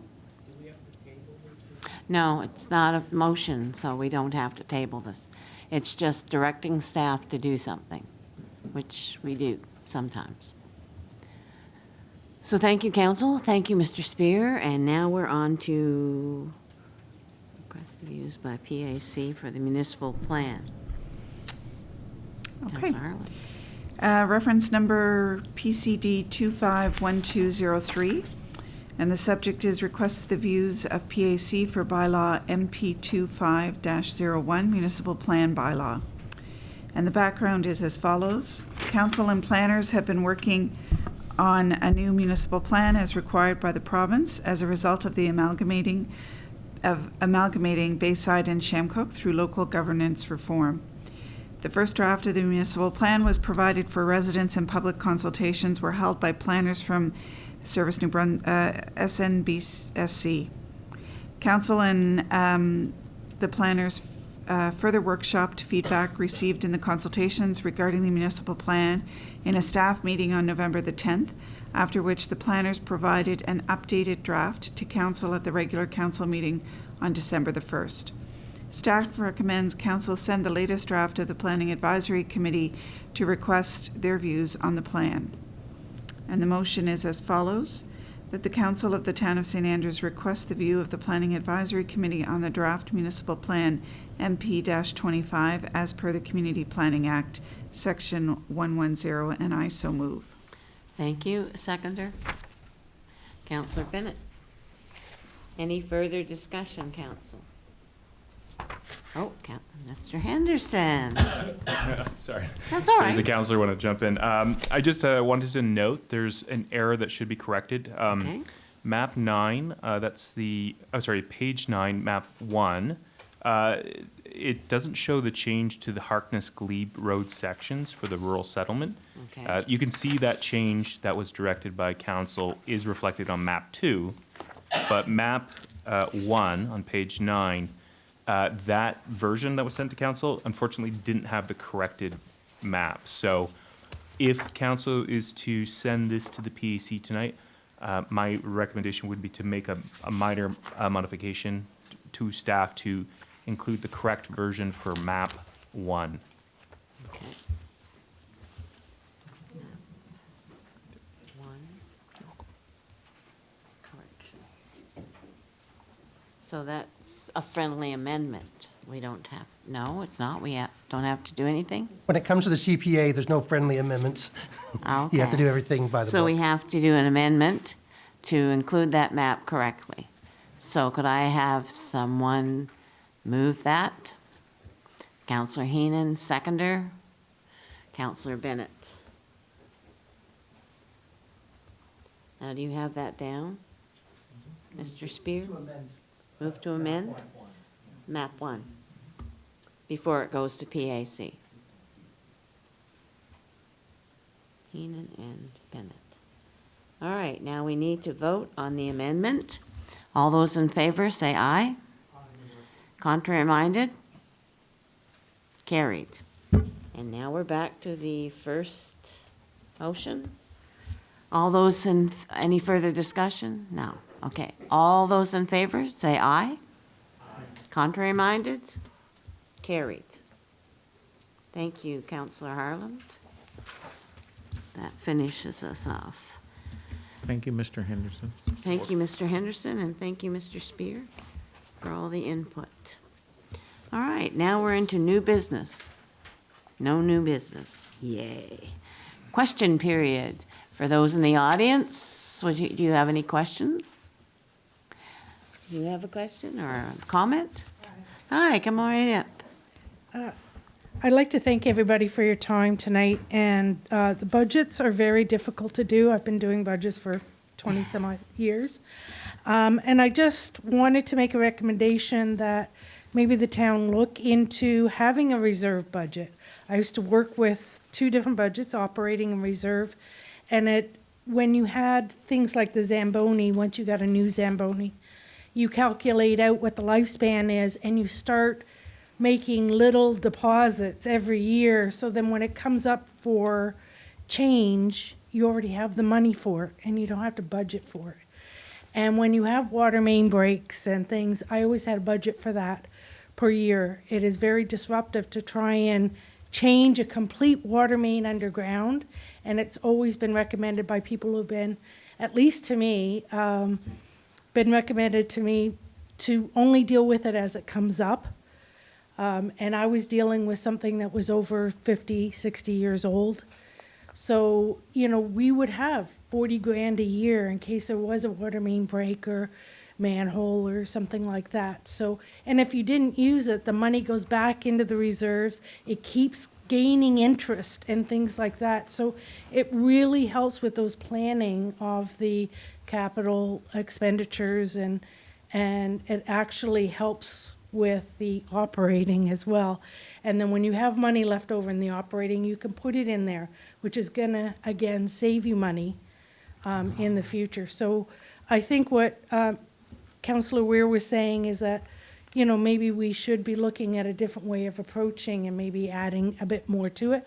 It does take a lot of work, Chris. I wouldn't put that on anyone, but if I could help, I would. But anyways, if somebody could think about that, I think it would really help in the long term. The other comment that I wanted to make is there's a lot of people that are cautioning about 2026, about homeowners whose 5-year mortgages are going to be coming up, and they will probably not be able to get the interest rates that they were getting before. And I think people are really the next 2 years could be very difficult for a lot of our residents. So, it is really important to kind of keep that, although that's a private matter and the town can't really help them individually.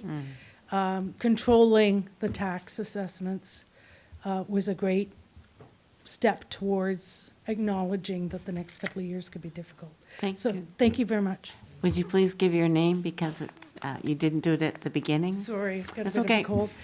Brenda Hooper-Rowland, 3791 Route 127. Thank you Thanks. very much, just for the people who don't know you. All right, thank you for those comments.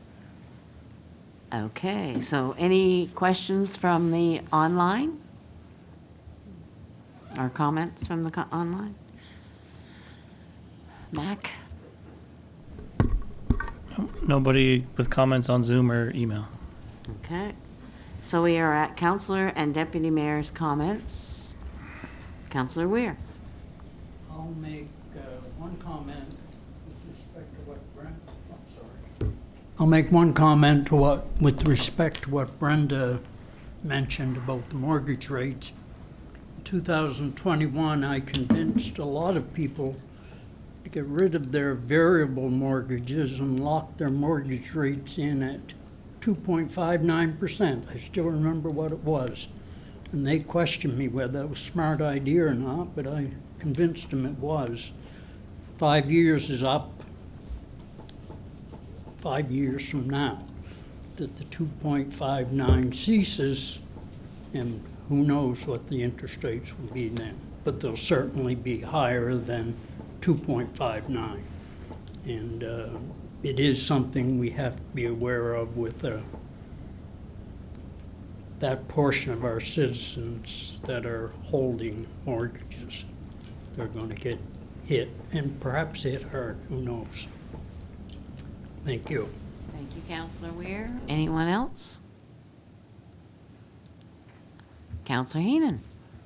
You knew you wouldn't get away scot-free, didn't you?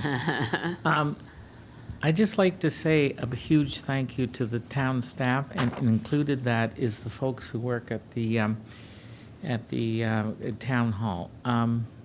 It's a thankless job sometimes, Mr. Spear, but I always thank you, and I think that as a council, or as a counselor, I'll speak for myself, I think that we are quite privileged and very lucky to have such a wonderful in-house staff, and I know I appreciate it. Thank you, Your Worship. Thank you, Councillor Heenan. Anybody else? Okay, that's you guys. Now the mayor's comments. I have a little list here. I've always been asking for bags, and I was shocked when someone called me and said, I have a bunch of bags. I took, I think it was over 95 bags that were delivered to the food banks, and they were so appreciative because at this time of the year, they've got heavy things to carry. But then, Alton Bubar Sales called, and I want to thank them because they've given me boxes full of bags, and I'm looking for people who can help deliver them to the food banks because they're down at the town barn, and I'm sure they want to get rid of them out of there. So that is also what he did. But he also brought in craft dinner for them. So I'll be able to take those in a few boxes at a time. But I would appreciate if anybody's going to St. George to the food bank, or anyone's going to the food bank in St. Stephen, to take some of these bags with them and drop them off saying thank you. And I did write a thank you to his, Alton Bubar Sales, because that's all he asked for all these wonderful bags and craft dinner. So I did write a thank you on behalf of the town and for the food banks, and I accepted them. The second thing was that I attended Santa's Helpers yesterday. The CHCO crew were fantastic, but also the Santa Helpers crew were fantastic. And there were 3 mayors there. Alan McEachran from St. Stephen, Mayor John Craig from Eastern Charlotte, and myself from St. Andrews. And I wore my bling, Mr. Spear, but nobody else did. So and I was shocked because John Craig always wears his bling. So, and I commented about it, him not wearing it, because we laughed, and it was fantastic. But Santa's helpers earned for the children and the families that need assistance at Christmas time $63,371. That's going to help a lot of families and a lot of children have a very Merry Christmas. And it's all due to the volunteers, to the people that work at CHCO-TV. They do a lot. Flo, who's in the background for us for our meetings, did an awful lot of work, and so did all their volunteers, their crew. They were fantastic. They worked very hard. The phones were ringing, and it was really nice. So thank you very much for all that you do to help out in our community. I really appreciate it. And buy the seat calendars. I finally found out they cost $25, and you can get them at Sunbury Shores or you can get them online. And, they're at the Leather House too. So what I saw from the advertisement, this is what I got from him. So thank you, Councillor Heenan. I had to go to the lighting ceremony of the buoys, and thanking Kevin was great, but Nathan McMillan designed my candy cane push thing, and it was really easy to do, and it was just fantastic.